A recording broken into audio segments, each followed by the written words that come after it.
1993년 겨울 눈이 펑펑 내리던 그날을 동민이는 평생 잊을 수 없을 것이다.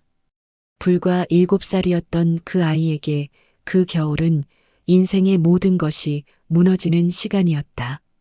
연탄가게 앞에서 작은 군고구마 하나를 움켜쥐고 뛰어오던 그 순간까지만 해도 세상이 이렇게 잔인할 줄은 몰랐다. 할머니, 할머니, 고구마 사왔어요.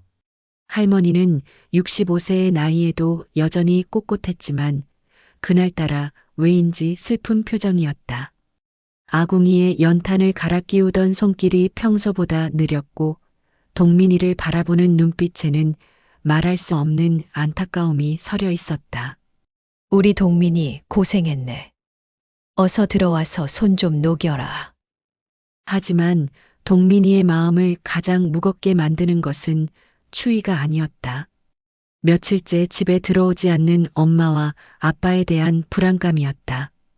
7살 아이의 예민한 감각으로도 무언가 잘못되고 있다는 것을 느낄 수 있었다. 할머니, 엄마는 언제 와요? 아빠는요? 할머니의 얼굴에 깊은 그늘이 졌다. 평생을 살면서 손자에게 이런 거짓말을 해야 하는 날이 올 줄은 몰랐던 것이다. 진실을 말하기에는 너무 어린 아이였고 희망을 주기에는 현실이 너무 가혹했다. 동민아, 엄마랑 아빠는 조금 더 기다려야 할 것 같구나.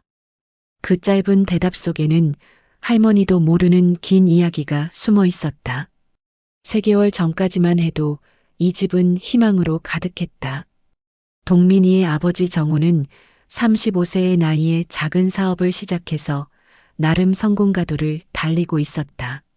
새 TV를 들여놓을 만큼 형편이 나아졌고 이사에 대한 꿈도 품고 있었다. 여보, 오늘 계약 하나 더 성사됐어. 이번 달 매출이 작년 전체 매출을 넘을 것 같아. 그때만 해도 정호는 자신만만했다.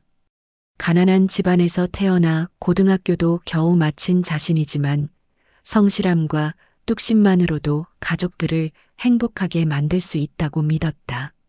하지만 아내 순이의 반응은 싸늘했다. 그래서 뭐 어쩌자는 거야? 돈 좀 벌었다고 이 좁은 집에서 평생 살 거야? 순이는 32세였지만 이미 삶에 지쳐 있었다. 결혼 전에는 미용실에서 일하며 나름 자유롭게 살았던 그녀에게 결혼 생활은 끝없는 참음과 희생의 연속이었다. 친구들은 하나둘 아파트로 이사를 가고 있었고 자신만 이 낡은 슬래트 집에 갇혀 사는 것 같았다. 아니야, 곧 이사 갈 거야. 동민이도 좋은 학교 보낼 거고. 하지만 정호의 약속들은 그저 빈 말처럼 들렸다. 순이는 이미 마음속으로 다른 선택들을 고민하고 있었다. 블록을 가지고 놀던 동민이가 부모의 대화를 듣고 있었다. 정확히 이해하지는 못했지만 엄마와 아빠가 행복하지 않다는 것만은 알 수 있었다. 엄마, 아빠, 우리 이사 가는 거야. 순이가 차갑게 대답했다. 그 목소리에는 이미 체념이 섞여 있었다. 몰라. 내 아빠한테 물어봐. 한 달이 지나자 상황은 급작스럽게 변했다.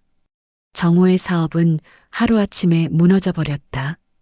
큰 계약이라고 믿었던 것들이 하나둘 취소되었고 그동안 외상으로 공급했던 물건들의 대금도 회수하지 못했다.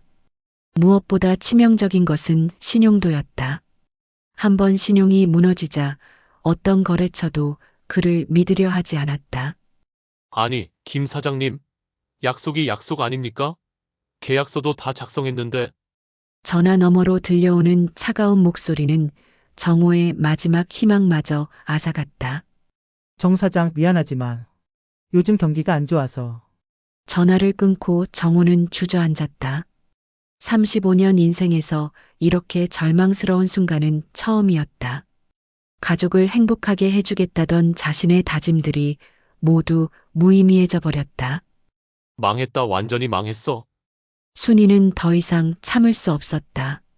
남편의 실패를 지켜보는 것도 힘들었지만 더 견딜 수 없는 것은 이렇게 처참하게 몰락해가는 자신의 인생이었다. 한때는 예쁘다는 소리를 들으며 살았던 자신이 이제는 남루한 행색으로 시장 구석에서 외상 거래를 해야 하는 신세가 되었다. 또 그 소리야? 맨날 망했다, 망했다. 정말 지겨워 죽겠어. 순이의 목소리에는 남편에 대한 원망이 가득했다. 사실 그녀도 남편이 처한 어려움을 모르는 것은 아니었다. 하지만 현실적인 고통을 감당하기에는 자신이 너무 약했다. 여보, 이해해줘. 조금만 기다려주면. 언제까지 기다려? 난 이렇게 못 살아. 친구들은 다 아파트에서 사는데 나만. 이때 동민이가 방에서 나와 부모를 바라봤다. 아이의 맑은 눈동자에는 두려움이 가득했다. 엄마, 아빠 왜 싸워요? 순이는 동민이를 보지도 않고 말했다. 이미 그녀의 마음속에는 이 모든 상황에서 벗어나고 싶다는 생각뿐이었다. 내가 알 일 아니야. 방에 들어가 있어. 11월이 되자 순이는 집에 들어오는 시간이 점점 늦어졌다. 어둑한 골목의 작은 다방에서 여자들과 화투를 치며 시간을 보냈다. 처음에는 단순히 현실 도피였지만 점점 도박의 재미에 빠져들고 있었다. 이번엔 틀림없어. 느낌이 와. 테이블 위에는 돈뭉치들이 쌓여 있었다. 순이에게는 이 작은 승부가 인생의 전부인 것 같았다. 집에서의 답답한 현실보다는 이곳에서의 긴장감과 스릴이 훨씬 매력적이었다. 순이야, 너무 깊이 들어가지 마. 집안일은 어떻게 하고? 집안일이 뭐가 중요해. 돈이나 벌어야지. 하지만 도박의 결과는 항상 잔인했다. 순이가 패를 내려놓는 순간 그녀의 얼굴은 절망으로 일그러졌다. 이게 뭐야? 미안, 순이야, 오늘은 내가 이기네. 그날 순이는 집안의 생활비까지 모두 잃었다.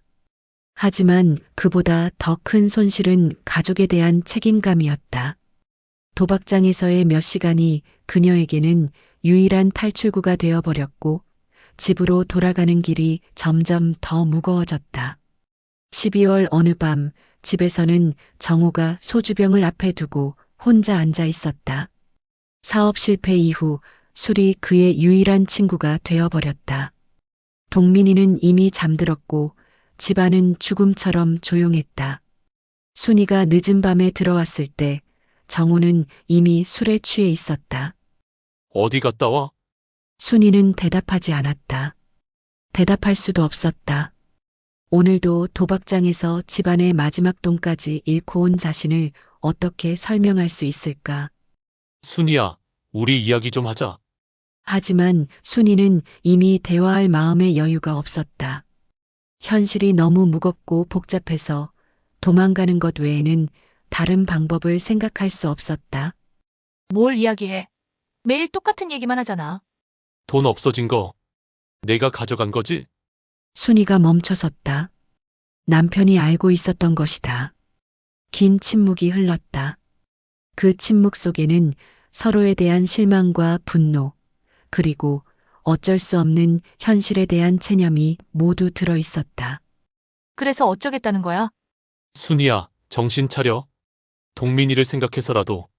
그 순간 순이는 폭발했다. 그동안 억눌러왔던 모든 감정들이 한꺼번에 터져나왔다. 동민이. 맨날 동민이 타령. 나는 어떻게 되든 상관없다는 거야? 그게 아니라 난 못 살겠어. 이렇게는 정말 못 살겠어. 순이는 방으로 들어가며 문을 쾅 닫았다. 그 문 뒤에서 그녀는 이미 결심을 굳히고 있었다. 더 이상 이런 생활을 견딜 수 없다고, 어디든 이곳이 아닌 다른 곳으로 가야 한다고. 12월 15일 이른 아침 동민이가 잠에서 깨어났을 때 그의 인생은 이미 완전히 바뀌어 있었다. 엄마, 엄마. 동민이는 평소처럼 엄마를 찾으며 방으로 뛰어갔다. 하지만 엄마의 방 문을 열자 그곳은 텅 비어 있었다. 옷장이 반쯤 열려 있었고 서랍들이 뒤죽박죽 엉망이었다. 7살 아이도 이해할 수 있는 명백한 신호였다. 아빠, 엄마가 없어요. 정호는 거실 소파에서 빈 소주병들에 둘러싸여 잠들어 있었다. 아들의 다급한 목소리에 깨어난 그는 상황을 파악하는데 몇 초가 걸렸다. 뭐라고? 정우는 급히 일어나 방을 확인했다. 그의 얼굴이 창백하게 변했다. 예상했던 일이었지만 실제로 당면하니 너무나 충격적이었다. 순이야? 정우는 집안을 샅샅이 뒤졌지만 순이는 어디에도 없었다. 오직 화장대 위에 놓인 짧은 쪽지 하나만이 그녀가 존재했다는 증거였다. 미안해. 나는 이렇게 못 살겠어. 동민이 잘 부탁해. 정우의 손이 떨렸다. 아내를 잃은 것도 충격이었지만 7살 아들에게 어떻게 이 사실을 설명해야 할지 막막했다. 동민이가 아빠의 다리를 잡고 올려다봤다. 아이의 눈에는 두려움과 혼란이 가득했다. 아빠, 엄마 어디 갔어요? 언제 와요? 정우는 동민이를 안았다. 아이의 몸이 너무나 작고 여렸다. 이 작은 생명체를 어떻게 보호해야 할지, 어떻게 키워야 할지 알 수 없었다. 동민아, 엄마는 말을 이을 수 없었다. 35세 남자가 7살 아이 앞에서 무력하게 울고 있었다. 결국 정우는 동민이를 데리고 부모님이 계신 시골로 향했다. 낡은 버스 안에서 동민이는 계속 창밖을 보며 엄마를 찾았다. 아빠, 우리 어디 가는 거야? 엄마 없이 가면 안 되는데. 할아버지, 할머니 집에 가는 거야. 거기서 잠깐 있을 거야. 엄마도 같이 갈 거야? 정우는 대답하지 못했다. 아이에게 거짓말을 할 수도 없었고 진실을 말하기에는 너무 가혹했다. 창밖으로는 눈이 내리기 시작했다. 그 눈송이들처럼 그들의 미래도 불투명했다. 시골의 작은 슬레트 집 앞에서 68세 할아버지와 65세 할머니가 손자와 아들을 기다리고 있었다. 두 노인의 얼굴에는 안타까움과 걱정이 역력했다. 정우야, 고생했구나. 할아버지의 목소리에는 아들에 대한 연민이 담겨 있었다. 한때는 자랑스러운 아들이었지만 이제는 처참하게 무너진 모습으로 돌아온 것이다. 동민이는 처음 보는 할아버지, 할머니가 어색했다. 낯선 집, 낯선 사람들 앞에서 엄마 없이 서 있어야 하는 현실이 두려웠다. 동민아, 할머니야. 기억나지? 하지만 동민이는 정우 뒤로 숨었다.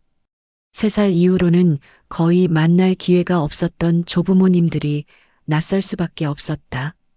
아빠, 우리 집 가요. 정우는 무릎을 굽히고 동민이를 바라봤다. 아이의 눈에서 불안과 두려움을 읽을 수 있었다. 동민아, 잠깐 할아버지 집에서 지낼 거야. 아빠가 일을 좀 해야 해. 정우야, 들어와서 이야기하자. 할아버지의 제안에 따라 어른들은 안방으로 들어갔다. 동민이는 할머니와 함께 부엌에 있으면서도 귀를 기울였다. 순이가 정말 떠났다는 거냐? 할아버지의 목소리에는 믿을 수 없다는 어조가 섞여 있었다. 아무리 어려운 상황이라고 해도 7살 아이를 두고 떠난다는 것이 이해되지 않았다. 정고는 고개를 떨궜다. 자신의 무능력함이 가족을 이렇게 만들었다는 죄책감이 무거웠다. 예. 사업도 망했고 빚도 많이 졌고 순이가 도박까지 하면서 그래서 동민이를 여기 맡기겠다는 거냐? 아니에요. 제가 다시 일어설 때까지만요. 할아버지의 표정이 복잡해졌다. 아들의 처지도 이해할 수 있었지만 무엇보다 걱정되는 것은 동민이었다. 정우야, 너도 부모다. 동민이에게 엄마, 아빠가 얼마나 필요한지 알잖니? 정우가 눈물을 흘렸다. 자신도 그 사실을 누구보다 잘 알고 있었다. 하지만 현실적으로 아이를 제대로 돌볼 수 없는 상황이었다. 저도 알아요. 하지만 지금 상황으로는 그때 부엌에서 동민이의 목소리가 들렸다. 아이는 여전히 엄마의 귀가를 기다리고 있었다. 할머니, 엄마 언제 와요? 할머니는 대답하지 못했다. 아이에게 어떤 말을 해줘야 할지 몰랐다. 그 침묵이 정우와 할아버지에게는 더욱 가슴 아팠다. 그날 밤 동민이가 작은 방에서 잠들어 있을 때 정우는 아이 옆에 앉아서 오래도록 바라봤다. 어린 얼굴에도 하루 종일의 고생과 불안이 그대로 남아 있었다. 동민아, 아빠가 미안하다. 정말 미안해. 정우는 동민이의 이마에 입을 맞췄다. 아이의 체온이 따뜻했지만 정우의 마음은 얼음처럼 차가웠다. 아빠가 꼭 다시 데리러 올게. 엄마도 찾아올게. 약속할게. 하지만 그 약속이 지켜질 수 없다는 것을 정우 자신도 어렴풋이 알고 있었다. 그저 아이에게 해줄 수 있는 마지막 위로였을 뿐이다. 다음 날 새벽 정우는 조용히 짐을 챙기고 있었다. 할아버지가 일어나 있었다. 정우야, 정말 가는 거냐? 네. 빨리 돈을 벌어야 해요. 동민이와 순이를 위해서. 동민이 깨우지 않고 가는 거냐? 정우는 고민했다. 아이와 작별 인사를 하는 것이 맞는지 아니면 모르게 떠나는 것이 아이에게 덜 상처가 될지 판단하기 어려웠다. 차라리 그게 나을 것 같아요. 나중에 할아버지가 잘 설명해 주세요. 정우는 동민이가 자고 있는 방을 마지막으로 바라봤다. 그리고 조용히 집을 나섰다. 그 발걸음 하나하나에는 아버지로서의 무거운 책임감과 죄책감이 함께했다. 1시간 후 동민이가 잠에서 깼다. 평상시보다 일찍 일어난 것은 어쩐지 불안했기 때문이었다. 아빠. 동민이는 집안을 돌아다니며 아빠를 찾았다. 하지만 어디에도 아빠는 보이지 않았다. 할머니가 나타났을 때 동민이는 이미 진실을 감지하고 있었다. 동민아, 할머니의 목소리에는 말할 수 없는 슬픔이 배어 있었다. 65년을 살면서 이렇게 가슴 아픈 일은 처음이었다. 할머니, 아빠 어디 갔어요? 할머니는 눈물을 참으며 대답했다. 아이를 속일 수는 없었지만 그렇다고 모든 진실을 말할 수도 없었다. 아빠는 일하러 갔단다. 언제 와요? 곧 올 거야. 하지만 동민이는 뭔가 다르다는 것을 느꼈다. 7살이지만 지난 몇 개월간의 경험으로 어른들의 거짓말을 구분할 수 있게 되었다. 할머니, 아빠도 엄마처럼 안 우는 거예요. 그 순간 할머니는 더 이상 참을 수 없었다. 동민이를 꽉 안으며 함께 울었다. 그렇게 동민이는 하루아침에 진짜 고아가 되었다.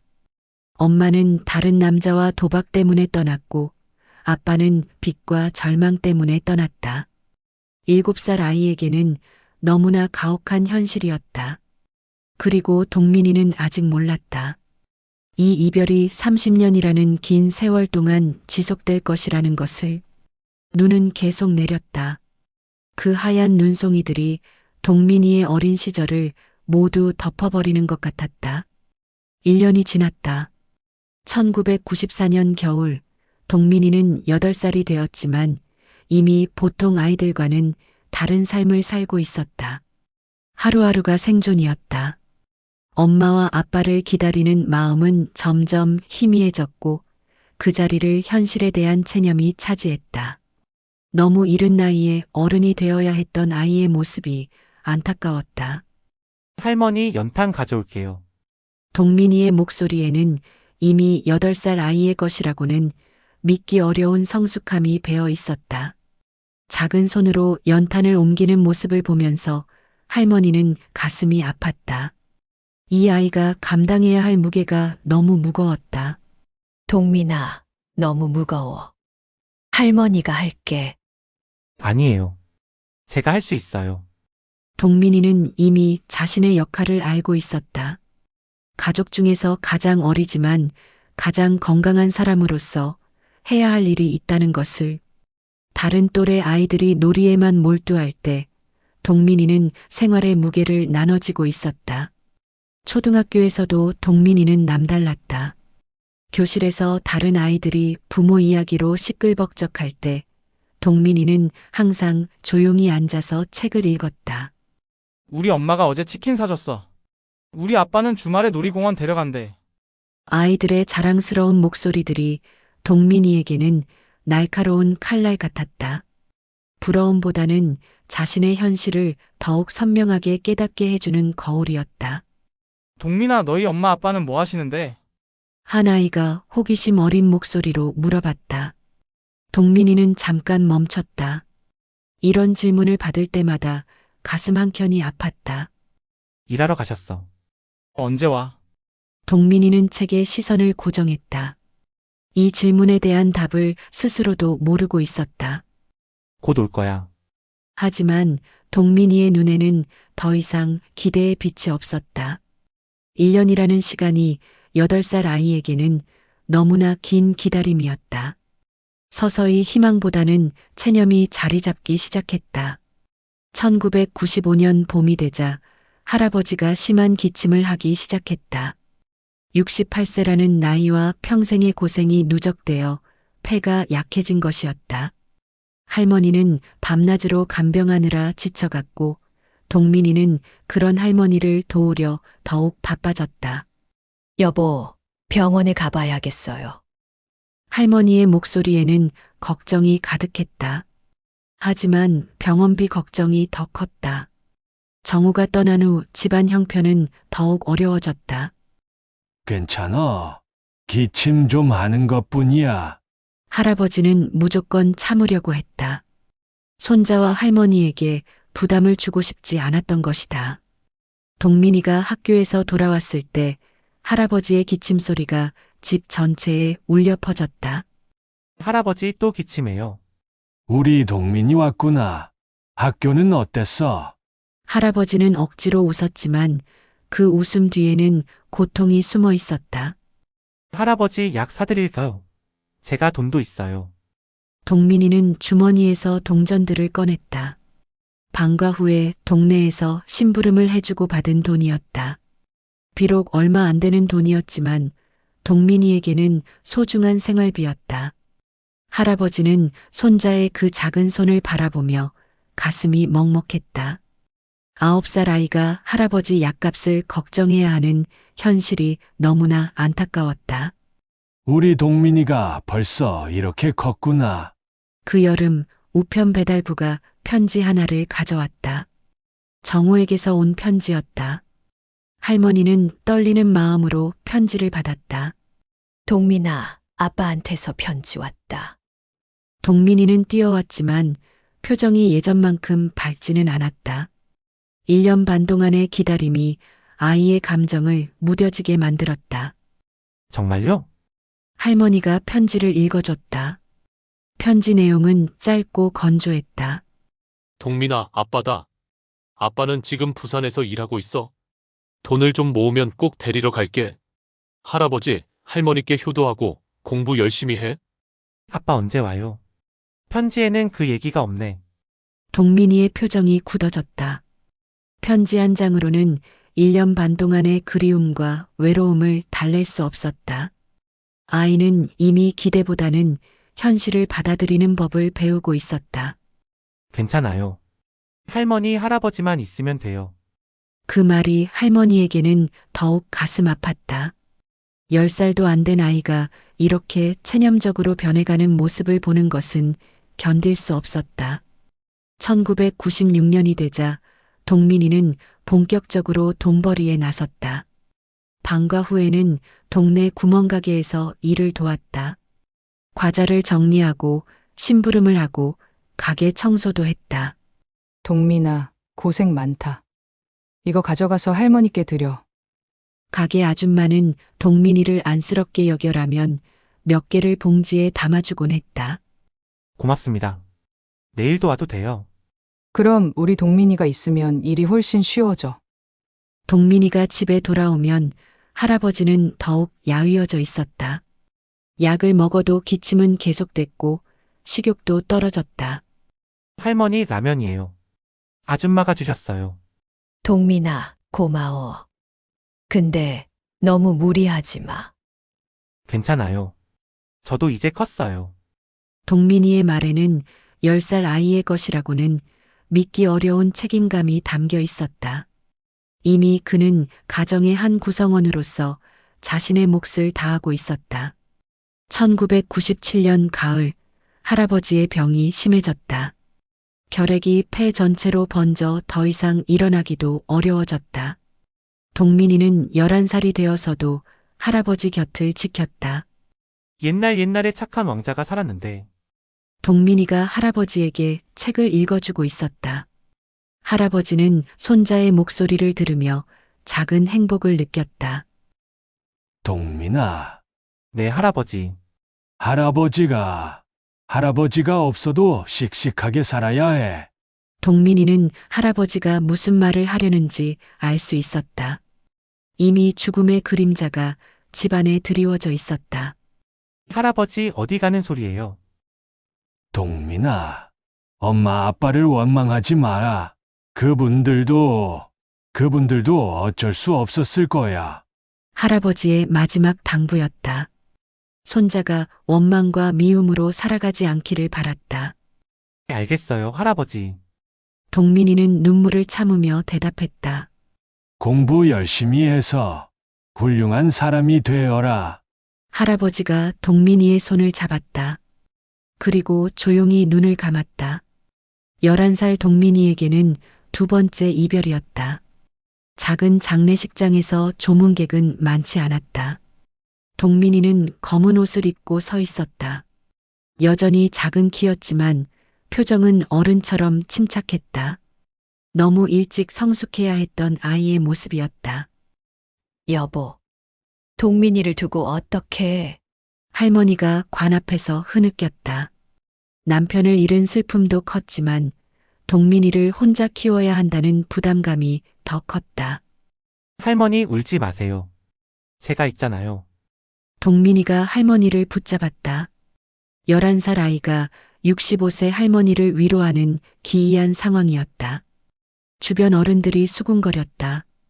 저 어린 나이에 정말 기특해. 부모도 없이 참 불쌍해. 동민이는 그런 소리들을 들었다. 동정의 시선들이 따가웠지만 이미 익숙해진 상황이었다. 주먹을 꽉 쥐며 마음속으로 다짐했다. 할아버지가 돌아가신 후 집안 형편은 더욱 어려워졌다. 할머니는 65세의 나이에도 남의 집 청소일을 나가야 했다. 동민아, 할머니 일 나가고 올게. 혼자 있을 수 있지? 12살이 된 동민이가 대답했다. 네. 걱정하지 마세요. 할머니가 나간 후 동민이는 혼자서 모든 집안일을 해냈다. 쌀을 씻고 방을 청소하고 빨래를 개켜 정리했다. 12살 아이가 해야 할 일이 아니었지만 동민이에게는 당연한 일상이었다. 그 시절 동민이는 이미 어른이었다. 어른이 될 수밖에 없었다. 생존을 위해서였다. 학교에서 성적표를 받을 때면 동민이의 마음은 복잡했다. 모든 과목이 우수했지만 이 성적을 자랑스럽게 받아줄 사람이 할머니뿐이었다. 동민아, 정말 잘했다. 계속 이렇게 하면 좋은 중학교에 갈 수 있어. 선생님의 칭찬이 따뜻했다. 선생님 공부를 열심히 하면 정말 원하는 게 될 수 있어요. 그럼 공부는 가난한 사람의 유일한 무기야. 선생님의 말이 동민이에게는 희망의 메시지였다. 가난하고 외로운 현실을 극복할 수 있는 유일한 방법이 공부라는 것을 깨달았다. 집에 돌아와 할머니에게 성적표를 보여줄 때면 할머니는 항상 눈물을 흘렸다. 우리 동민이 정말 자랑스럽구나. 할머니, 저 나중에 크면 돈 많이 벌어서 할머니 좋은 곳에서 살게 해드릴게요. 동민이의 다짐이 할머니에게는 더욱 가슴 아팠다. 12살 아이가 이런 걱정을 해야 하는 현실이 너무 안타까웠다. 동민아, 할머니는 손자를 꽉 안았다. 이 아이가 꿈을 이룰 수 있도록 자신이 더 오래 살아야 한다고 다짐했다. 1999년 봄 경찰관이 할머니 집을 찾아왔다. 동민이는 학교에 있었고 할머니 혼자 집에 있었다. 정호 씨의 가족분이신가요? 네, 그런데 할머니의 가슴이 철렁했다. 불길한 예감이 들었다. 부산에서 사고가 교통사고로 돌아가셨습니다. 할머니가 주저앉았다. 아들을 잃은 슬픔도 컸지만 동민이에게 어떻게 이 소식을 전해야 할지 막막했다. 13살 동민이가 학교에서 돌아왔을 때 할머니는 어떻게 말을 꺼내야 할지 몰랐다. 할머니 왜 그러세요? 할머니의 눈이 빨갛게 부어 있었다. 동민이는 이미 무언가 안 좋은 일이 일어났다는 것을 직감했다. 동민아, 아빠가 할머니는 말을 잇지 못했다. 13살 아이에게 어떻게 아버지의 죽음을 알려야 할까? 아빠, 돌아가셨어요. 동민이의 목소리는 평정했다. 이미 오래전부터 이런 순간을 예상하고 있었던 것 같았다. 할머니가 끄덕였다. 긴 침묵이 흘렀다. 알겠어요. 동민이의 반응이 너무 담담해서 할머니는 더욱 걱정됐다. 동민아, 울어도 돼. 괜찮아요. 전 괜찮아요. 하지만 그날 밤 동민이는 이불을 뒤집어 쓰고 조용히 울었다. 6년 동안 기다렸던 아버지가 영영 돌아올 수 없다는 현실이 가슴을 짓눌렀다. 할머니는 그 소리를 들으며 함께 눈물을 흘렸다. 그 이후 동민이는 더욱 공부에 매달렸다. 1999년 여름 13살의 동민이가 도서관에서 경영학 관련 책을 읽고 있었다. 13살에게는 어려운 내용이었지만 동민이는 진지하게 읽고 있었다. 사업가. 성공한다는 거. 동민이는 혼자 중얼거렸다. 아버지의 사업 실패를 봤기 때문에 성공하는 사업가가 되는 것이 쉽지 않다는 것을 알고 있었다. 동민아, 이런 어려운 책을 읽네? 사서 선생님이 다가왔다. 선생님, 사업가가 되면 어떤 일을 해요? 많은 사람들을 고용하고 좋은 제품을 만들어 사회에 도움이 되는 일을 하지. 왜? 저도 그런 일을 하고 싶어요. 동민이의 목소리에는 확고한 의지가 담겨 있었다. 그럼 공부 열심히 해야겠네. 경영학은 정말 어려워. 할 수 있어요. 저는 꼭 해낼 거예요. 동민이의 결심은 단순한 꿈이 아니었다. 가난과 외로움을 극복하기 위한 절실한 의지였다. 2000년 겨울 할머니가 계속 기침을 했다. 14살 동민이는 걱정스럽게 바라봤다. 할아버지와 같은 증상이었다. 할머니 병원에 가야겠어요. 돈이 어디 있어? 괜찮아. 조금 있으면 날 거야. 할머니는 병원비 걱정에 치료를 미루고 있었다. 할머니, 제가 아르바이트에서 번 돈 있어요. 동민이는 저금통을 가져왔다. 동전들과 1,000원짜리 몇 장이 들어 있었다. 14살 아이가 몇 달간 모은 전 재산이었다. 동민아, 이건 내가 모은 돈잖아. 할머니 없으면 저도 못 살아요. 병원 가요. 동민이의 목소리에는 간절함이 배어 있었다. 할머니마저 잃으면 정말 혼자가 된다는 두려움이 컸다. 작은 병원에서 의사가 진찰한 결과는 할아버지와 같았다. 혈액 의심됩니다. 정밀 검사를 받아보셔야겠어요. 돈이 없는데. 할머니의 목소리가 떨렸다. 우선 약이라도 드셔야겠습니다. 동민이가 의사에게 다가갔다. 선생님, 할머니가 꼭 나아야 해요. 제가 돈 벌어서 낼게요. 14살 아이의 간절한 목소리에 의사도 마음이 아팠다. 얘야, 할머니를 잘 돌봐드려라. 그 이후 동민이는 더욱 바빠졌다. 새벽에는 신문 배달을, 방과 후에는 식당에서 설거지를 했다. 밤늦게 집에 돌아와서도 촛불 아래서 공부했다. 동민이는 그때 알지 못했다. 자신이 이렇게 열심히 사는 이유가 단순히 생계를 위한 것만이 아니라는 것을.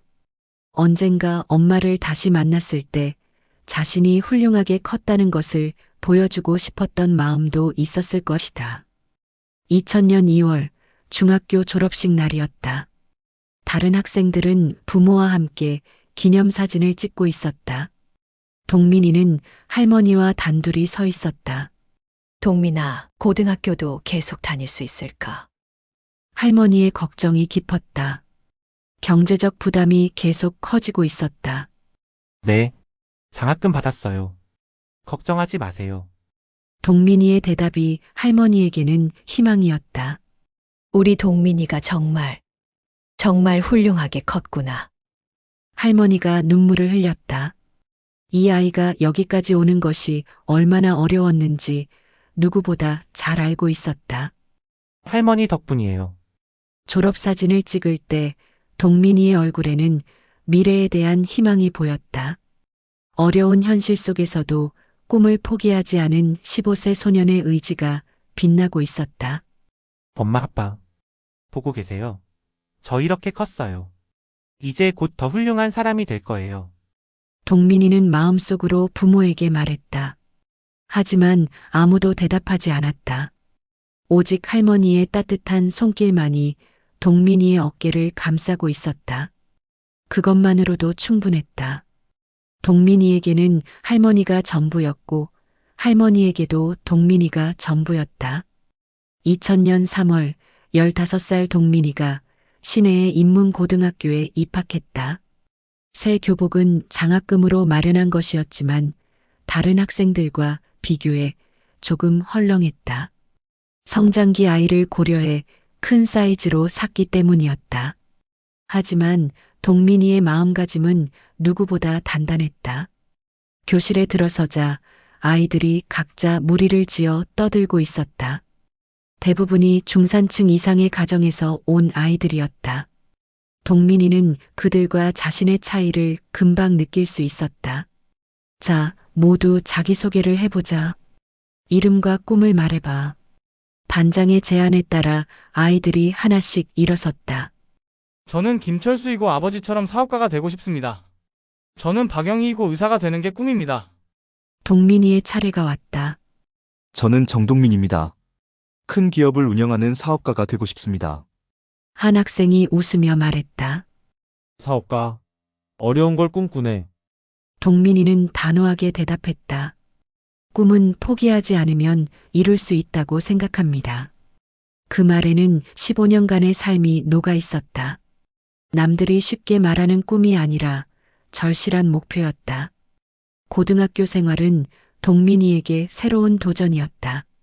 수업 내용도 어려웠지만 무엇보다 경제적 부담이 컸다. 매일 새벽 6시부터 밤 10시까지 도서관에서 지냈다. 동민아, 또 왔구나. 집에서 공부하면 안 되니? 도서관 사서가 물어봤다. 집에서는 할머니가 아프셔서 여기가 조용해요. 동민이는 경영학 개론서를 읽고 있었다. 15살에게는 어려운 내용이었지만 포기하지 않았다. 노트에 메모하며 중얼거렸다.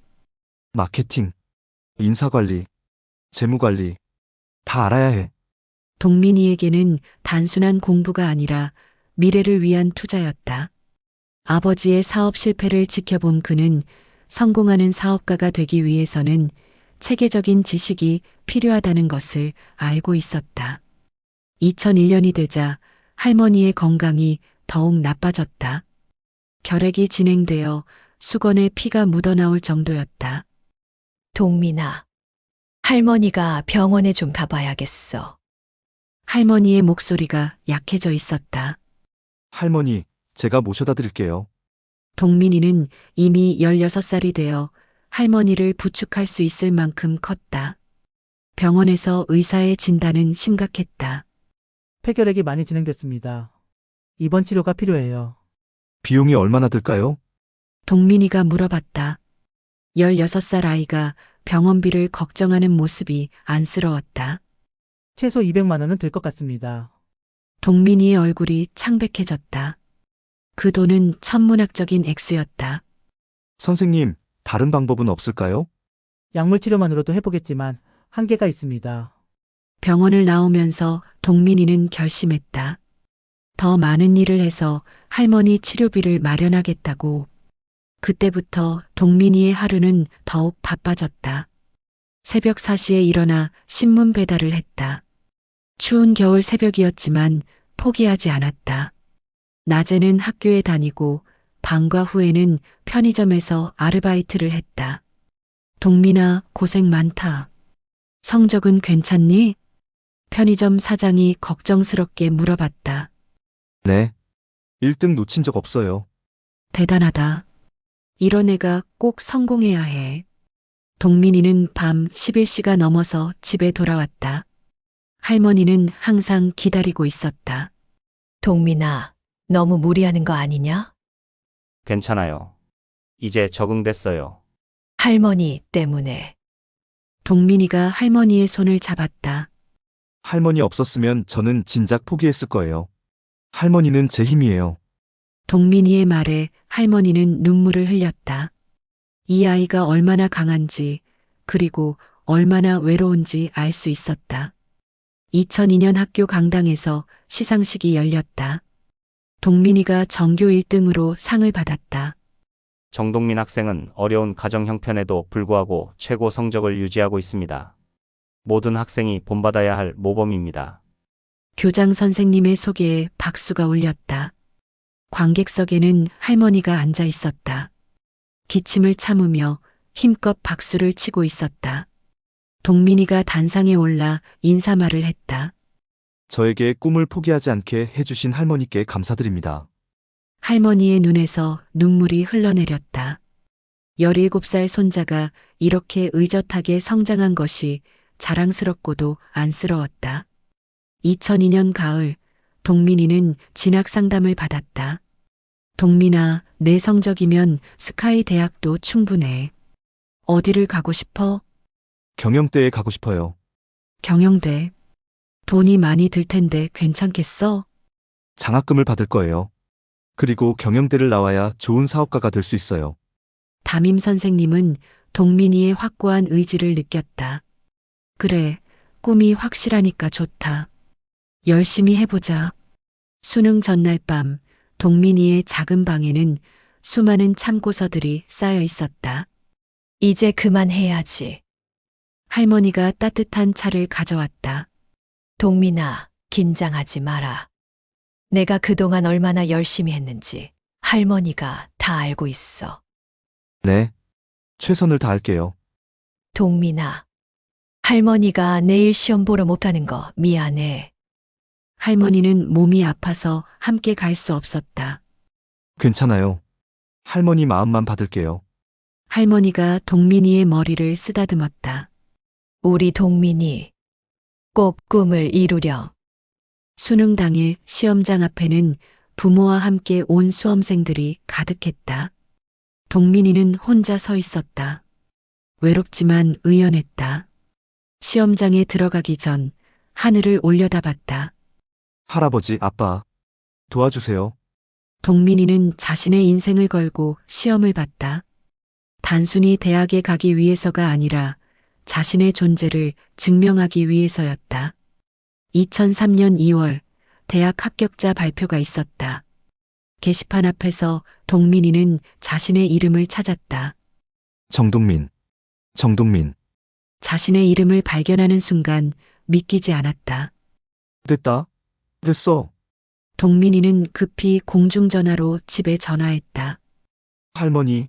됐어요. 서울대 경영학과 붙었어요. 전화 너머로 할머니의 기쁨이 전해졌다. 정말이지? 네. 장학금도 받았어요.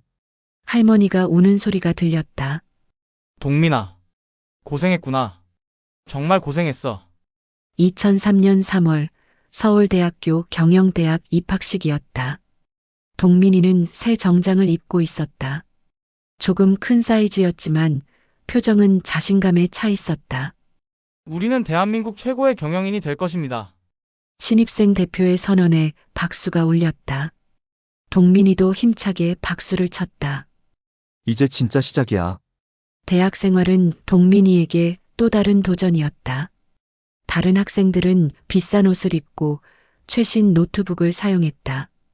동민이는 중고 교재로 공부하며 손으로 필기했다. 동민아, 같이 스터디 카페 갈래? 미안, 아르바이트 해야 해서. 요즘 아르바이트도 하면서 공부하니? 힘들겠다. 괜찮아. 익숙해. 동민이는 여전히 혼자였다. 새벽부터 밤늦게까지 도서관에서 공부했다. 경영학의 모든 분야를 섭렵하려고 노력했다. 마케팅, 회계, 인사, 재무, 전략 등 모든 것이 중요했다. 2004년 겨울 할머니의 병이 더욱 심해졌다. 병원에서 산소 마스크를 착용하고 누워 있었다. 많이 약해지셨어요. 마음의 준비를 하세요. 의사의 말에 동민이의 마음이 무너졌다. 할머니, 제가 여기 있어요. 동민아, 할머니 없어도 꿋꿋하게 살아야 해. 할머니의 목소리가 약했다. 할머니, 그런 말씀 마세요. 너는 정말 착한 아이야. 엄마, 아빠를 원망하지 마라. 할머니, 꼭 훌륭한 사람이 되어라. 할머니가 조용히 눈을 감았다. 동민이에게는 세상에서 가장 소중한 사람이었다. 할머니, 할머니, 장례식은 조촐했다. 조문객도 많지 않았다. 동민이는 혼자서 모든 절차를 처리했다. 20살 대학생이 감당하기에는 너무 무거운 짐이었다. 장례식이 끝난 후 빈집에 혼자 앉아 있었다.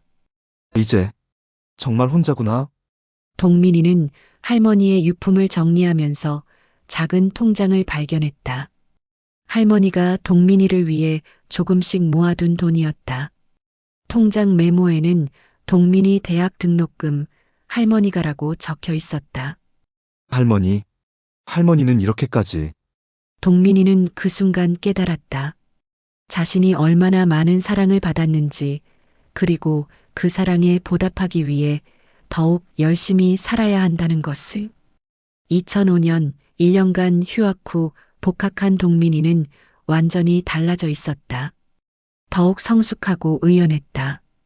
정동민 학생, 휴학 기간 동안 어떻게 지냈나? 교수가 물어봤다. 많은 걸 생각해봤습니다. 더욱 확실해졌습니다. 무엇이? 제가 왜 경영학을 공부해야 하는지, 어떤 사업가가 되어야 하는지. 동민이는 더욱 열심히 공부했다. 이론뿐만 아니라 실무도 배우고 싶어서 여러 기업에서 인턴십을 했다. 대기업, 중소기업, 벤처기업을 가리지 않고 경험을 쌓았다. 할머니가 돌아가신 후 동민이는 자신만의 철학을 가지게 되었다. 돈을 버는 것도 중요하지만 사람을 소중히 여기는 기업가가 되어야 한다는 신념이었다. 2007년 동민이는 대학교 창업 동아리에서 활동하기 시작했다. 작은 IT 관련 사업 아이템으로 수익을 내기 시작했다. 온라인 쇼핑몰의 초기 형태였다. 동민아, 정말 사업 감각이 뛰어나네. 동기들이 놀라워했다. 고마워. 동민이가 번 돈으로 생활 환경이 조금씩 나아졌다. 더 이상 중고 교재를 보지 않아도 되었고 컴퓨터도 살 수 있었다. 2008년 졸업과 동시에 동민이는 본격적인 창업을 했다. 처음에는 작은 원룸에서 시작했다. 온라인 쇼핑 플랫폼을 구축하는 것이었다. 당시로서는 혁신적인 아이디어였다. 동민이의 사업은 빠르게 성장했다. 뛰어난 경영 감각과 끈기, 그리고 직원들을 소중히 여기는 경영 철학이 결합된 결과였다. 어려운 시절을 겪어본 동민이는 직원들의 어려움을 누구보다 잘 이해했다. 2010년 동민이의 회사가 코스닥에 상장되었다. 불과 27세의 나이에 수십억 원의 자산을 가진 사업가가 되었다. 상장 기념식에서 동민이가 인사말을 했다. 오늘 이 자리에 설 수 있었던 것은 저를 키워주신 할아버지, 할머니 덕분입니다. 박수 소리가 울렸다. 하지만 동민이의 마음 한편에는 여전히 빈 공간이 있었다. 성공의 기쁨을 함께 나눌 가족이 없다는 쓸쓸함이었다. 2015년 동민이의 회사는 국내 최대 IT 기업 중 하나가 되었다. 직원 수 1000명, 연매출 수천억 원의 대기업이었다. 강남의 고층 빌딩에 있는 회장실에서 동민이는 서울 시내를 내려다봤다. 할머니, 저 성공했어요. 정말 큰 사업가가 됐어요.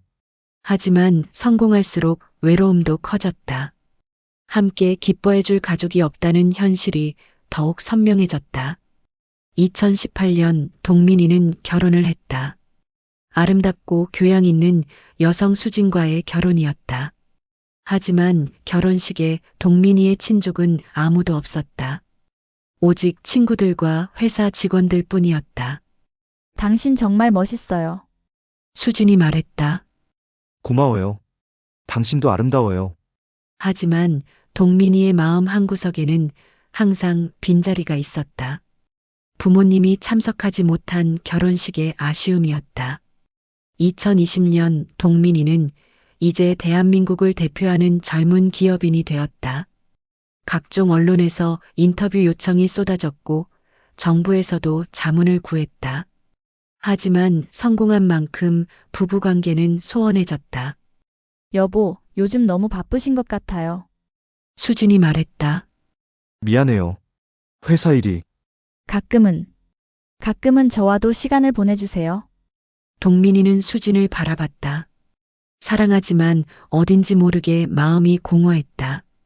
성공했지만 진정한 행복을 느끼기 어려웠다. 그때 동민이는 몰랐다. 자신이 그토록 이루고 싶었던 성공이 이렇게 공허할 것이라는 것을, 그리고 진정으로 채워야 할 마음의 빈 공간이 따로 있다는 것을. 2020년 10월에 어느 평범한 오후 35세가 된 동민이는 한국 최고의 젊은 기업가로 자리매김했다. 수천억 원의 자산을 보유한 대기업 회장이지만 그의 마음 깊숙한 곳에는 여전히 채워지지 않는 공허함이 있었다. 강남의 고층 빌딩 최상층에 위치한 회장실에서 서울 전경을 내려다보고 있을 때 비서가 들어왔다. 회장님, 새로운 가정부를 면접 보시겠습니까? 동민이는 고개를 돌렸다. 아내 수진이 집안일을 도와줄 사람이 필요하다고 했던 것을 기억했다. 언제인가요? 오늘 오후 3시에 댁으로 오신다고 합니다. 동민이는 고개를 끄덕였다. 평범한 일상의 한 부분이라고 생각했다. 오후 3시, 동민이가 강남의 대저택에 도착했다. 넓은 정원과 웅장한 건물이 그의 성공을 상징했다. 하지만 그 화려함 속에서도 어딘지 모르게 차갑고 생기 없는 느낌이 있었다. 거실에서 아내 수진이 한 여성과 대화하고 있었다. 여보, 오셨어요? 새로운 가정부이에요. 동민이가 인사를 나누려고 돌아서는 순간 그 여성을 보았다. 59세가 된 순이었다. 30년이라는 긴 세월이 흘렀지만 동민이가 기억하는 엄마의 모습을 여전히 간직하고 있었다. 다만 얼굴에는 세월의 풍상과 고생의 흔적이 깊이 새겨져 있었다. 동민이의 몸이 순간 굳어졌다. 심장이 격렬하게 뛰기 시작했다. 30년 동안 그토록 찾고 싶었던 사람, 동시에 가장 원망했던 사람이 눈앞에 서 있었다. 순이는 고개를 숙이고 있어서 동민이를 제대로 보지 못했다. 손은 떨리고 있었고 오랜 고생으로 거칠어진 모습이었다. 안녕하세요. 정순이입니다. 그 목소리를 듣는 순간 동민이는 확신할 수 있었다. 어린 시절 자장가를 불러주던 그 목소리, 7살 아침에 동민아, 일어나라고 깨우던 그 목소리였다. 안녕하세요. 동민이의 목소리가 떨렸다. 아내 수진이 이상하게 여겼다. 여보, 괜찮으세요? 네. 네, 괜찮아요. 하지만 동민이는 전혀 괜찮지 않았다. 30년 동안 준비해왔던 이 순간이 예상과는 완전히 달랐다. 법정에서 만날 것이라고 상상했던 적도 있고 우연히 길에서 마주칠 것이라고 생각한 적도 있었다. 하지만 자신의 집에, 그것도 가정부로 온다는 것은 상상해 본 적이 없었다. 순이가 고개를 들어 동민이를 보았다. 그 순간 순이의 표정이 변했다. 뭔가 익숙한 느낌이 들었지만 30년이라는 세월이 너무 길었다. 확신하지는 못했다. 혹시 순이는 말을 잇지 못했다. 가슴이 두근거렸다. 눈앞에 젊은 남성에게서 어린 동민이의 모습을 느낄 수 있었지만 믿기 어려웠다. 수진이 면접을 계속 진행했다. 정순이 아주머니, 경력이 어떻게 되세요? 집안일은 오래 해왔습니다. 순이의 목소리가 떨렸다. 눈앞의 남성을 계속 의식하며 대답했다. 가족은 어떻게 되세요? 순이가 잠시 망설였다. 이 질문이 가장 대답하기 어려웠다. 혼자 삽니다. 그 대답을 들으며 동민이의 마음은 복잡해졌다. 30년 동안 혼자 살았다는 것인가? 그럼 다른 남자와 떠났다는 것은 무엇이었나? 동민이는 더 이상 그 자리에 있을 수 없었다. 저는 회사에 볼 일이 있어서 먼저 가보겠습니다. 동민이가 급히 나갔다. 순이는 그 뒷모습을 지켜봤다. 걸음걸이, 체형, 모든 것이 어린 동민이를 연상시켰다. 밖에서 동민이는 차 안에 앉아 있었다. 손이 멈출 수 없이 떨렸다. 엄마, 정말 엄마야? 30년 만에. 눈에서 눈물이 흘러내렸다. 분노와 그리움, 원망과 그리움이 동시에 밀려왔다. 7살 때부터 쌓여온 모든 감정들이 한꺼번에 터져나왔다. 그날 밤 동민이가 집에 돌아왔을 때 순이는 이미 부엌에서 저녁 준비를 하고 있었다. 30년 만에 엄마가 해주는 음식이었다. 하지만 기쁨보다는 복잡한 감정이 앞섰다. 여보, 정 아주머니가 요리를 정말 잘하세요. 수진의 말에 동민이는 부엌을 바라봤다. 순이가 정성스럽게 음식을 만들고 있었다. 어린 시절 기억이 되살아났다. 가난했지만 엄마가 해준 따뜻한 밥의 기억. 회장님, 저녁 준비됐습니다. 순이의 목소리를 들으며 동민이의 마음은 요동쳤다. 회장님이라는 호칭이 이상했다. 한때는 동민아라고 불렀던 사람이 식탁에 앉아 식사를 했다. 순이가 만든 음식이었다. 맛은 분명히 어린 시절 기억나는 그 맛이었다. 하지만 동민이는 복잡한 마음으로 젓가락을 움직였다. 맛있어요. 수진이 만족해했다. 순이가 조심스럽게 물어봤다. 회장님, 밥맛이 어떠세요? 동민이가 순이를 똑바로 바라봤다. 30년 만에 마주하는 엄마의 눈길이었다. 그 눈에는 불안과 기대가 섞여 있었다. 괜찮습니다. 짧은 대답이었지만 순이는 뭔가 더 깊은 의미를 느꼈다. 이 젊은 회장에게서 어린 동민이의 모습을 점점 더 선명하게 볼 수 있었다. 며칠이 지났다. 순이는 성실하게 집안일을 했다. 청소, 빨래, 요리까지 완벽했다. 하지만 동민이는 일부러 집에 늦게 들어오려고 했다. 엄마와 마주하는 것이 너무 힘들었다. 어느 날 저녁 동민이가 서재에서 일하고 있을 때 순이가 차를 가져다 줬다. 회장님, 차 드세요. 감사합니다. 순이가 나가려다가 멈췄다. 서재에 걸린 사진들이 눈에 띄었다. 그 중에는 어린 시절 동민이가 할머니, 할아버지와 함께 찍은 사진도 있었다. 회장님, 혹시 어릴 때 대구에서 사셨나요? 동민이가 깜짝 놀랐다. 심장이 다시 빨리 뛰기 시작했다. 왜 그런 걸 묻죠? 그냥 어딘지 익숙한 느낌이 들어서요. 동민이의 마음이 요동쳤다. 엄마도 눈치를 채고 있는 것이었다. 아닙니다. 일 보세요. 순이는 나갔지만 의심은 더욱 커져갔다. 그날 밤 순이는 자신의 작은 방에서 30년 전 기억을 되살렸다. 동민이. 우리 동민이와 정말 비슷해. 눈에서 눈물이 흘렀다. 30년 동안 매일같이 생각했던 아들의 모습이 눈앞의 회장과 겹쳐졌다.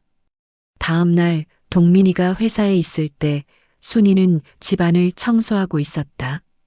동민이 방을 청소하다가 서랍에서 오래된 사진을 발견했다. 할아버지, 할머니와 함께 찍은 어린 동민이 사진이었다. 이건 동민이야. 우리 동민이. 순이의 손이 떨렸다. 더 이상 의심할 여지가 없었다. 눈앞의 회장이 자신이 30년 전에 버린 아들이었다. 사진을 다시 제자리에 놓고 주저앉았다.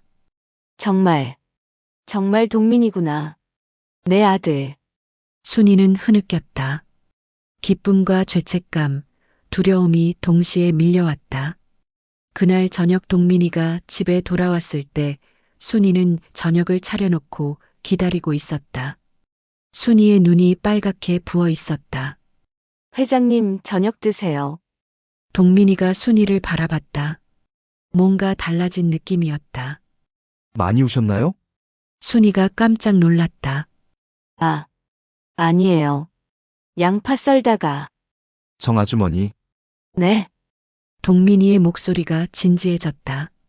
저는 누군지 아세요? 긴 침묵이 흘렀다. 순이의 눈에서 눈물이 흘러내렸다. 더 이상 숨길 수 없었다. 동민아. 내 아들 동민이야. 그 순간 동민이의 표정이 얼어붙었다. 30년 동안 기다렸던 순간이지만 실제로 마주하니 분노가 먼저 치밀어 올랐다. 30년 만에 가정부로 돌아오셨네요. 동민이의 목소리가 차가웠다. 얼음처럼 냉정했다. 순이가 무릎을 꿇었다. 59세의 늙은 여인이 30년 만에 만난 아들 앞에서 무력하게 무릎을 꿇고 있었다. 동민아. 엄마야. 엄마. 동민이의 목소리는 얼음장처럼 차가웠다. 일어나세요. 동민아. 저한테는 엄마 없습니다. 그 말이 순이의 가슴을 칼로 찌르는 것 같았다. 하지만 동민이는 멈추지 않았다. 30년 전에 이미 죽었어요. 순이가 울부짖었다. 30년 동안 눌러왔던 죄책감이 터져나왔다. 동민아. 엄마가 정말 미안해. 정말로. 미안하다고요? 동민이의 분노가 폭발했다. 35년 인생에서 가장 격렬한 감정이었다. 7살 아이를 버리고 바람피고 도박하러 가놓고 30년 만에 가정부로 와서 미안하다고요? 동민아. 당신이 떠난 후에 무슨 일이 일어났는지 알아요? 순이가 떨리는 목소리로 물었다. 뭐가? 동민이의 목소리에는 30년간 쌓인 원망이 모두 담겨 있었다. 아빠는 당신이 떠난 후 술만 마시다가 교통사고로 죽었어요. 할아버지는 폐결핵으로 돌아가셨고 할머니도 같은 병으로 죽었어요. 순이가 충격을 받으며 뒤로 물러났다. 뭐라고? 저는 7살부터 혼자 컸어요. 신문 배달, 우유 배달, 설거지, 공장일 할 수 있는 모든 일을 다 해가면서 동민이의 목소리가 점점 높아졌다. 30년 동안 숨겨왔던 고통이 터져나왔다. 새벽 4시에 일어나서 신문 배달하고 학교 마치고 공장에서 일하고 밤 12시까지 공부했어요. 하루에 3시간씩만 잠을 자면서. 동민아, 내가 몰랐어. 몰랐다고요? 알려고 했어요? 한 번이라도 찾아봤어요? 순이가 주저앉으며 울었다. 잘못했어. 어떤 얼굴로? 그 핑계로 30년을 버틴 거예요? 이때 수진이 소리를 듣고 나왔다. 집 전체가 울려 퍼지는 고함 소리 때문이었다. 여보, 무슨 일이에요? 동민이가 수진을 바라봤다. 아내에게도 이제 모든 것을 말해야 했다. 여보, 이분이 제 엄마예요. 수진이 충격을 받았다. 결혼 5년 동안 남편에게 가족이 없다고 들었는데. 뭐라고요? 30년 전에 저를 버리고 간 엄마가 가정부로 우리 집에 온 거예요. 수진이 순이를 바라봤다. 믿기 어려운 상황이었다. 정말인가요? 순이가 고개를 끄덕였다. 더 이상 숨길 수 없었다. 수진이 당황했다. 이런 일이. 동민이가 순이에게 더욱 차갑게 말했다. 내일 당장 나가세요. 동민아, 다시는 제 앞에 나타나지 마세요. 순이가 울며 매달렸다. 동민아, 엄마 한 번만 기회를 줘. 기회요? 동민이가 냉소적으로 웃었다. 30년 늦었어요. 동민아, 그동안 당신이 뭘 했는지, 어떻게 살았는지 다 조사해 볼 거예요. 순이의 얼굴이 창백해졌다. 자신의 지난 30년이 모두 드러날까봐 두려웠다. 그리고 그 결과에 따라 더 이상 저에게 접근하지 못하게 할 방법도 생각해 볼 거예요. 동민아, 제발. 나가세요. 동민이가 서재로 들어가며 문을 쾅 닫았다. 순이는 거실에서 무너졌다. 수진이 순이를 바라보며 어찌할 바를 몰랐다. 아주머니, 정말 죄송해요. 저도 몰랐어요. 괜찮아요. 다 제 잘못이에요. 그날 밤 순이는 짐을 싸며 울었다. 한 줌의 소지품만 담을 수 있는 가방이었다. 30년 동안 제대로 된 삶을 살지 못했기 때문이다. 동민아, 엄마가 정말 미안해. 정말로. 다음 날 아침 순이가 집을 나섰다. 동민이는 일부러 모습을 드러내지 않았다. 마주보면 마음이 흔들릴까봐 두려웠다. 순이가 대문 앞에서 한 번 더 집을 바라봤다. 아들이 이룬 성공의 상징인 그 큰 집이 자신에게는 감옥같이 느껴졌다. 동민아, 엄마가 꼭 용서받을 수 있는 방법을 찾을게. 하지만 아무도 대답하지 않았다. 30년 만의 재회는 이렇게 참혹하게 끝나는 듯했다. 그날 저녁 동민이는 서재에서 혼자 앉아 있었다. 어린 시절 사진을 들고 있었다. 7살 때 할머니와 함께 찍은 마지막 가족 사진이었다. 엄마, 정말 엄마였어. 동민이의 눈에서 눈물이 흘렀다. 분노와 그리움이 동시에 밀려왔다. 미워해야 할 사람인지 그리워해야 할 사람인지 알 수 없었다. 수진이 조심스럽게 들어왔다. 여보, 괜찮으세요? 괜찮지 않아요. 그래도 엄마잖아요. 동민이가 수진을 바라봤다. 아내는 평범한 가정에서 자란 사람이었다. 버림받는다는 게 어떤 기분인지 모를 것이다. 엄마요? 30년 동안 연락 한 번 없던 사람이? 하지만 당신은 몰라요. 7살에 버림받는다는 게 어떤 기분인지. 수진이 더 이상 말하지 못했다. 남편의 고통을 이해할 수는 없었지만 느낄 수는 있었다. 한편 순이는 작은 고시원에서 지내고 있었다. 30년 만에 만난 아들의 차가운 시선이 머리에서 떠나지 않았다. 방은 좁았고 창문도 작았다. 하지만 이것마저도 아들의 성공 덕분에 마련할 수 있었다는 생각이 들어 더욱 비참했다. 어떻게 해야 용서받을 수 있을까? 거울을 보며 자신의 모습을 확인했다. 59세의 늙은 얼굴, 고생으로 거칠어진 손, 남루한 옷차림. 성공한 아들과는 너무나 대조적인 모습이었다. 이제 정말 늦었구나. 하지만 포기할 수는 없었다. 30년 만에 만난 아들을 그냥 놓아줄 수는 없었다. 죽어서라도 용서를 구하고 싶었다.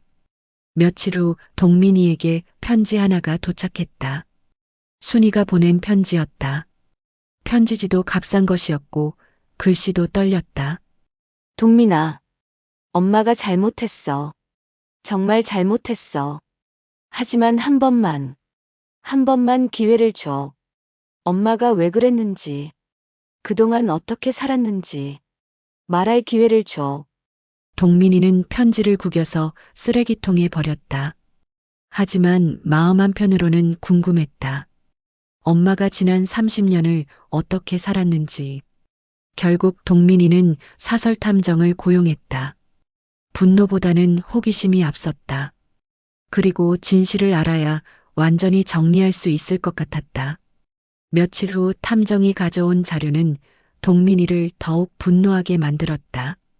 정순희 씨는 처음에 남자를 따라 인천에 갔다가 그 남자가 다른 여자에게 가자 혼자 남았습니다. 그리고요? 여러 공장에서 일했는데 계속 도박에 빠져서 오래 일하지 못했네요. 30년 동안? 네. 가끔 당신 이름을 부르면서 울었다는 증언이 있긴 합니다만. 동민이는 자료를 보며 분노했다. 아들을 그리워했다면서 왜 찾아오지 않았나? 그리움이 진짜였다면 왜 도박을 계속했나? 다른 가족은 만들지 않았나요? 아니요. 계속 혼자 살았습니다. 하지만 남자 관계는 몇 번 있었던 것 같네요. 동민이의 주먹이 쥐어졌다. 아들은 버리고 다른 남자들과는 살았다는 뜻이었다. 동민이는 할머니 묘소를 찾았다. 국화꽃을 놓고 절했다. 할머니, 엄마를 만났어요. 바람이 불었다. 할머니가 대답하는 것 같았다. 할머니가 말씀하셨잖아요. 엄마를 원망하지 말라고. 그런데 정말 모르겠어요. 동민이는 무릎을 꿇고 앉았다. 30년 동안 미워했던 사람을 어떻게 해야 하는지. 하늘에서 눈이 내리기 시작했다.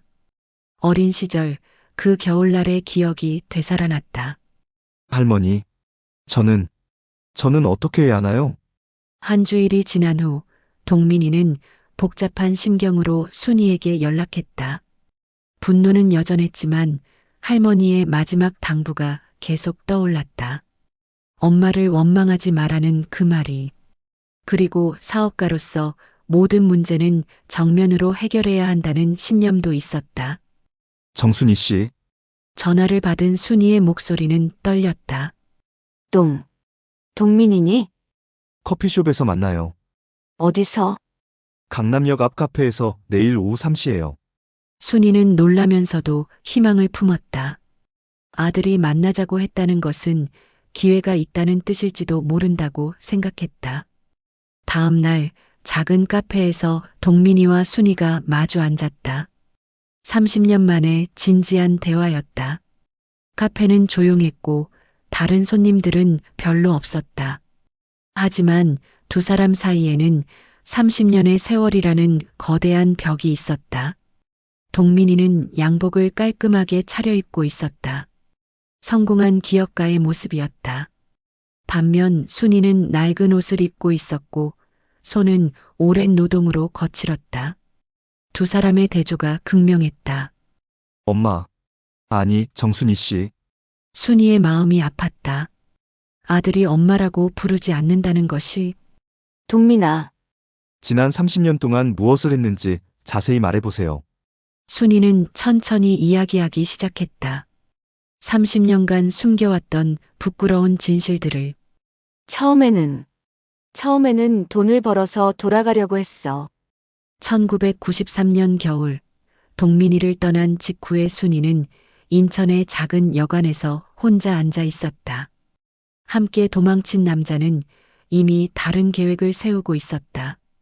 동민아, 엄마가 돈 벌어서 꼭 데리러 갈게. 하지만 현실은 달랐다. 남자는 곧 다른 여자에게 마음이 옮겨갔다. 순이야, 미안해.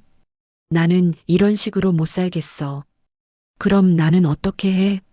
알아서 해. 미안하다. 순이는 혼자 남겨졌다. 아무런 기술도 없고 갈 곳도 없었다. 공장에서 일하며 하루하루를 버텨나갔다.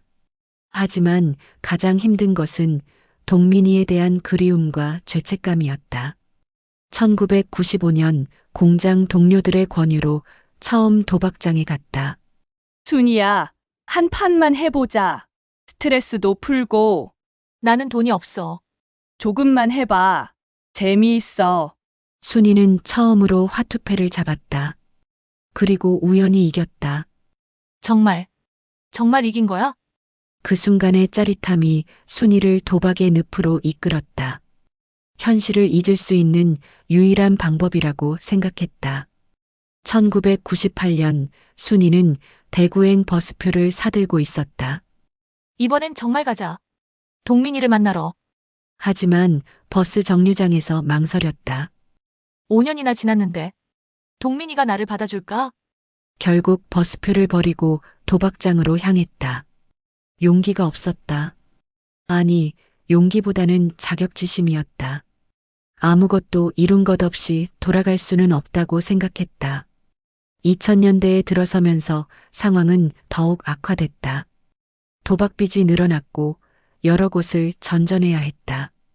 가끔 동민이의 소식을 들을 때면 자랑스럽기도 했지만 동시에 더욱 자신이 초라해졌다. 2005년 신문에서 동민이의 대학 입학 소식을 봤다. 동민이가 서울대에 기사를 오려서 지갑에 넣었다. 하지만 만날 용기는 없었다. 이제 정말 갈 수 없겠구나. 동민이가 성공할수록 순이는 더욱 자신감을 잃었다. 성공한 아들에게 실패한 엄마가 무슨 얼굴로 나타날 수 있겠는가. 2010년 동민이의 회사가 상장됐다는 소식을 들었을 때 순이는 자랑스러우면서도 더욱 비참했다. 내가 키웠다면 이렇게 성공했을까? 스스로에 대한 의문이 들었다. 자신이 있었다면 오히려 동민이가 성공하지 못했을지도 모른다고 생각했다. 현재로 돌아와서 순이가 말했다. 그렇게 시간이 흘러갔어. 그 사이에 한 번도 찾아올 생각을 안 했어요? 했어. 수없이 했어. 하지만 하지만 너를 버린 엄마가 어떤 얼굴로 돌아가겠어. 동민이가 목소리를 높였다. 그런 변명이 통할 거라고 생각해요? 변명이 아니야. 진심이야. 동민이는 탐정이 조사한 자료를 꺼냈다. 30년 동안 남자를 몇 명이나 만났어요? 순이가 당황했다. 그건 3명이던가요? 4명이던가요? 동민아, 아들은 버리고 다른 남자들과는 살 수 있었던 거네요. 순이가 눈물을 흘렸다. 가장 부끄러운 부분을 들킨 것이다. 그게 아니야. 그럼 뭐예요? 외로웠어. 너무 외로웠어. 외로웠다고요? 동민이의 분노가 폭발했다. 저는 30년 동안 혼자였어요. 7살부터 혼자였어요.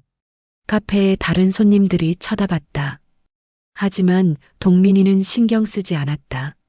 할머니가 돌아가셨을 때 저는 20살이었어요. 20살에 장례식을 혼자 치렀어요. 동민아, 대학교 입학식도 혼자, 졸업식도 혼자, 회사 창업할 때도 혼자, 결혼식에도 신랑 측 가족은 아무도 없었어요. 순이가 더욱 울었다. 아들이 얼마나 외로웠는지 실감했다. 미안해. 정말 미안해. 미안하다고 해서 달라지는 게 있나요? 없어. 아무것도 없어. 하지만 그래도 너는 성공했잖아. 동민이가 냉소적으로 웃었다. 제가 성공한 게 당신 덕분이라고 생각해요? 아니야. 내 덕분이야. 그럼 뭔가 자랑스럽다는 거예요? 순이가 고개를 떨궜다. 자격이 없다는 것을 알았다. 동민이가 차분하게 말했다. 제가 어떻게 성공했는지 알아요? 순이가 고개를 들었다. 15살 때부터 새벽 4시에 일어나서 신문 배달을 했어요. 하루에 200부씩 배달하면 월 30만 원을 받을 수 있었어요. 동민이의 목소리에는 그때의 고생이 생생하게 담겨 있었다. 학교 마치고는 공장에서 일했어요. 컨베이어 벨트 옆에서 8시간씩 서서 손가락이 다 터지고 허리가 아파도 참았어요. 동민아, 밤에는 편의점에서 야간 아르바이트를 했어요. 오전 2시까지. 그리고 집에 가서 3시까지 공부했어요. 순이가 상상만 해도 가슴이 아팠다. 하루에 잠을 3시간밖에 못 잤어요. 3년 동안. 왜 그렇게까지? 할머니 병원비 때문에요. 할머니가 아프셔서 월 100만 원씩 들어갔어요. 순이가 더욱 울었다. 자신이 있었다면 동민이가 그런 고생을 하지 않았을 것이다. 대학교 때도 마찬가지였어요. 등록금, 생활비 모두 제가 벌었어요. 동민이의 목소리가 점점 격해졌다. 20살 때 할머니가 돌아가셨을 때 장례식장에서 혼자 울었어요. 친구들은 다 부모님과 함께 왔는데 저만 혼자였어요. 미안해. 대학교 졸업할 때도 혼자, 취업할 때도 혼자, 사업 시작할 때도 혼자였어요.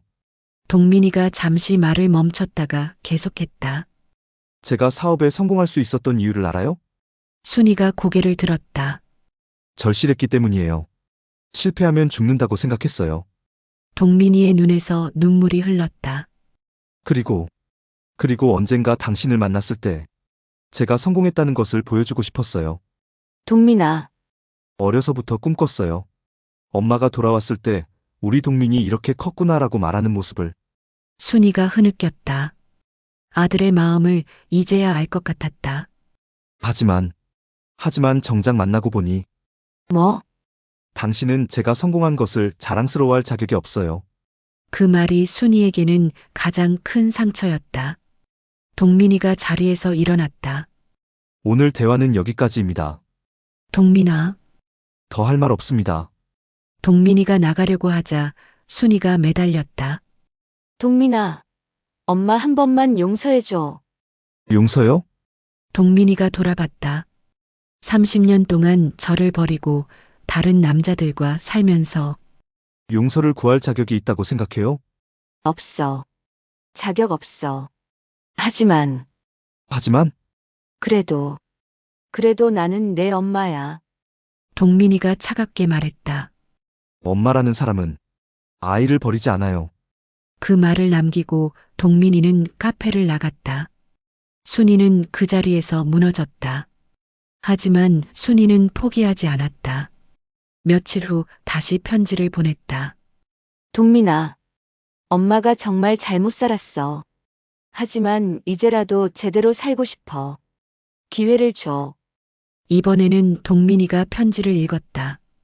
그리고 며칠을 고민했다. 결국 동민이는 다시 순이를 만났다.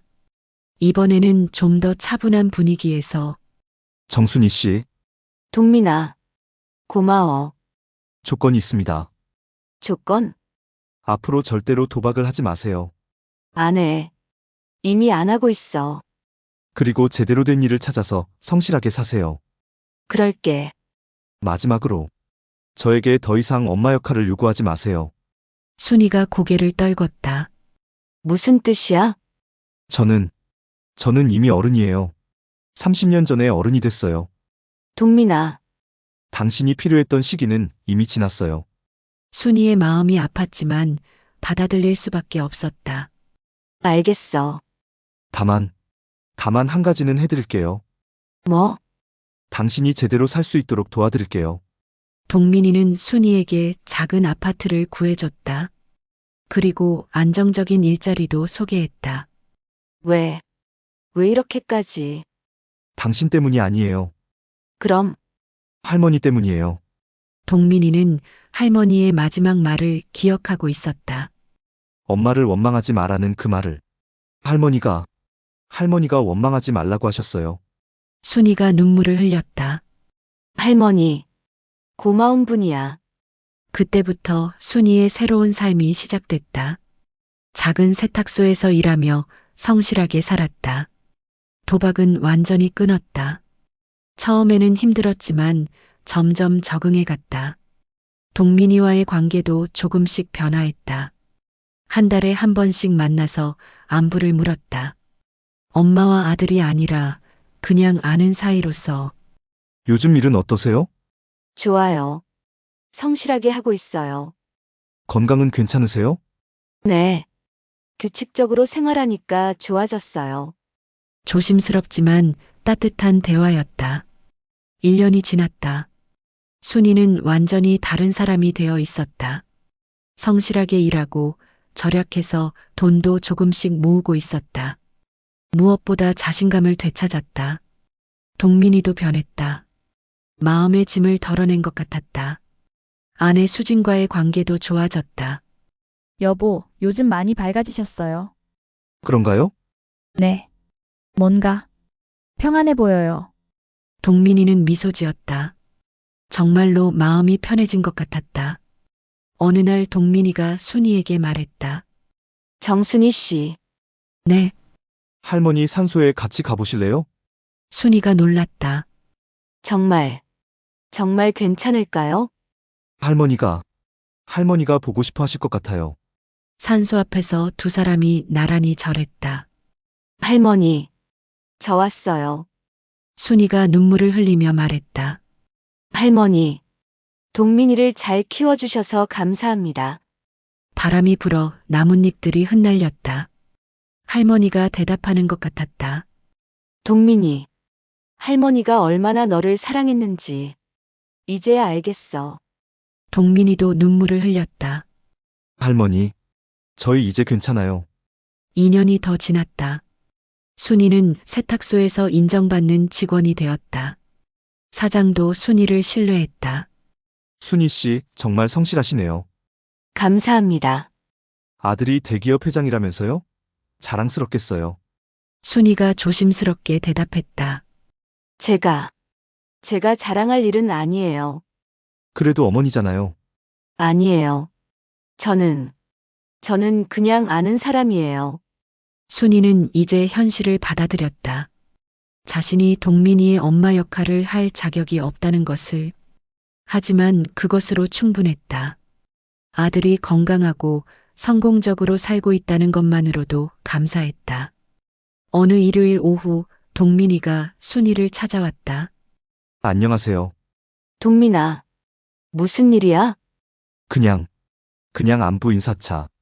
두 사람이 공원을 걸었다. 어색하지만 편안한 분위기였다. 동민아, 네? 내가 정말 자랑스러워. 동민이가 순이를 바라봤다. 고맙습니다. 나도 이제 당당하게 살고 있어. 보여요. 정말? 네. 많이 달라지셨어요. 순이가 웃었다.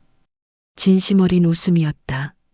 동민아, 한 가지만 물어봐도 될까? 네. 나를 용서할 수 있을까? 동민이가 잠시 생각했다. 용서. 이미 했어요. 정말? 네. 다만, 잊을 수는 없어요.